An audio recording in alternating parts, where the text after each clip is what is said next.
আসসালামু আলাইকুম বন্ধুরা, কেমন আছেন আপনারা সবাই? বিকেলের একটা নাস্তা আপনাদের সাথে ঝটপট নাস্তা শেয়ার করতে যাচ্ছি। আমি এখানে বাঁধাকপি চিকন করে পলে নিয়েছি। তারপর নিয়েছি এখানে কাঁচামরিচ কুচি, পেঁয়াজ কুচি, ম্যাগি মশলা, একটা ডিম আর একটা বড় বলের মধ্যে আমি আগেই 1 কাপ ময়দা নিয়ে রেখেছিলাম। তো এটার মধ্যে দিয়ে গেলাম বাঁধাকপি কুচিগুলো। আমি বাঁধাকপির দিয়ে পাকোড়া তৈরি করব, ভাবলাম আপনাদের সাথে শেয়ার করি। তো এখানে দিয়ে দিলাম পেঁয়াজ কুচি, দিয়ে দিব এখন কাঁচামরিচ কুচি,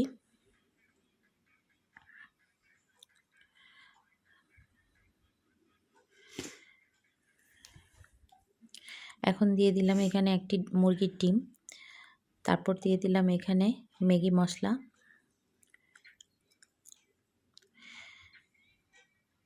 এখন দিয়ে দিব সামান্য হলুদের গুঁড়া পরিমাণ মতো, দিয়ে দিব এখানে সামান্য পরিমাণে মরিচের গুঁড়া,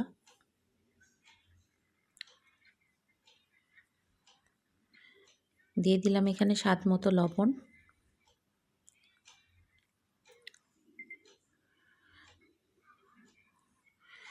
বন্ধুরা ভিডিওটি যে যেখান থেকে দেখবেন অবশ্যই ভালো লাগলে লাইক কমেন্ট শেয়ার করে দেবেন। দিয়ে দিলাম এখানে ভাজা জিরার গুঁড়া, দিয়ে ভালো করে হাত দিয়ে মেখে নেব।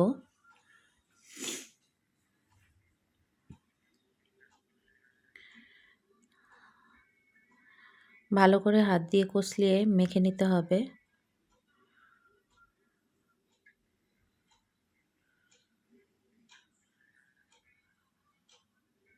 তো মাখা হয়ে গেছে বন্ধুরা। আমি আগে থেকে চুলায় প্যান বসিয়ে রেখেছিলাম, তেল গরম হয়ে গেছে। এখন পাকোড়াগুলো ঝটপট আমি ভেজে নেব।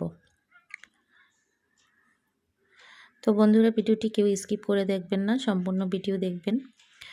দেখে ভালো লাগলে অবশ্যই লাইক কমেন্ট আর একটা করে শেয়ার করে দিবেন। যদি ভিডিওটি ফেসবুক থেকে দেখে থাকেন তাহলে অবশ্যই ফেসবুকে ফলো দিবেন, আর যদি ইউটিউব থেকে দেখে থাকেন তাহলে ইউটিউব চ্যানেলটাকে সাবস্ক্রাইব করে দিবেন। আমি পাকোড়াগুলোকে লাল লাল করে ভেজে নেব। বিকেলবেলায় একটু ভাজা পোড়া না খেলে ভালো লাগে না। দেখুন বন্ধুরা কত সুন্দর হয়েছে।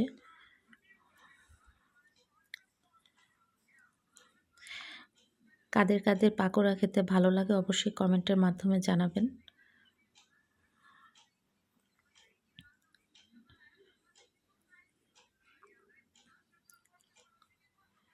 আমি লাল লাল করে ভেজে নিচ্ছি।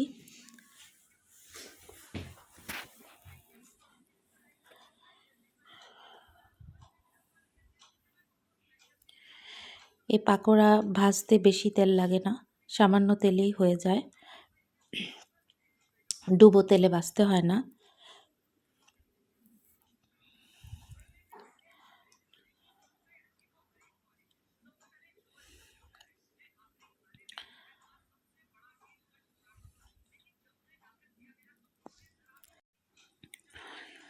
পাকোড়াগুলো আমার হয়ে গেছে, তাই আমি একটা প্লেটে তুলে নিচ্ছি একে একে করে।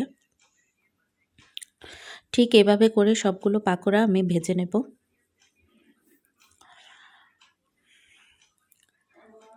বন্ধুরা আমার ভিডিওটি যদি ভালো লেগে থাকে অবশ্যই লাইক কমেন্ট এবং শেয়ার করে দিবেন।